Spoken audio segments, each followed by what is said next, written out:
আসসালামু আলাইকুম। প্রিয় দেশবাসী, কেমন আছেন? আশা করি আপনারা সকলেই ভালো আছেন। আর আপনারা আমার জন্য যতটুকু দোয়া করছেন ততটুকু আলহামদুলিল্লাহ ভালো আছে।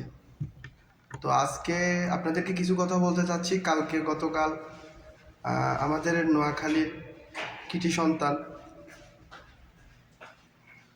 মানে স্পিকার ডক্টর শিরিন চৌধুরী শারমিন, ওনাকে গতকাল গ্রেপ্তার করা হয়েছে।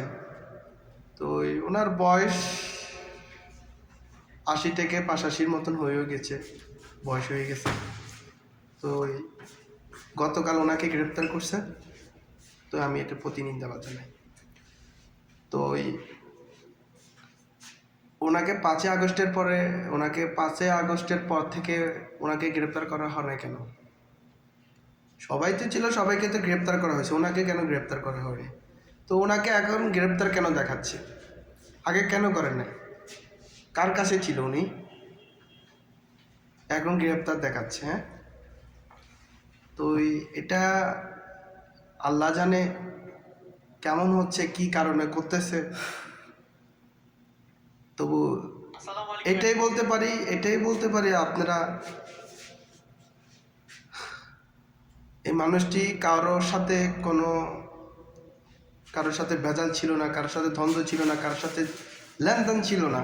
এই মানুষটিকে কাল গ্রেপ্তার করা হয়েছে। আমার খুব খারাপ লাগছে এই বয়সে তাকে গ্রেপ্তার করা হয়েছে। খুব অসুস্থ মানুষ দেখা যাচ্ছে, আমি ভিডিওটা দেখলাম, পুলিশ ওনাকে নিয়ে যাচ্ছে, যে খুব খারাপ লাগছে নিজের থেকে। গ্রেপ্তার না করলেও হতো।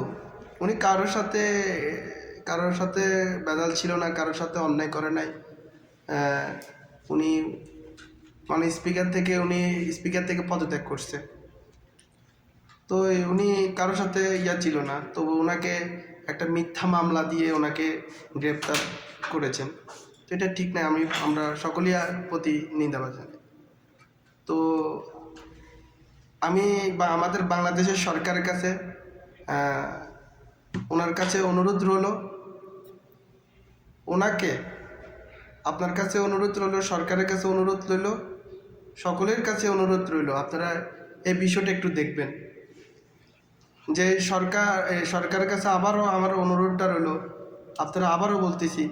আপনাকে আবারও বলতেছি, আপনি সম্মানের সাথে ওনাকে মুক্তি দেন। আপনার কাছে এই অনুরোধটা রইল। সবাই ভালো থাকবেন। আসসালামু আলাইকুম।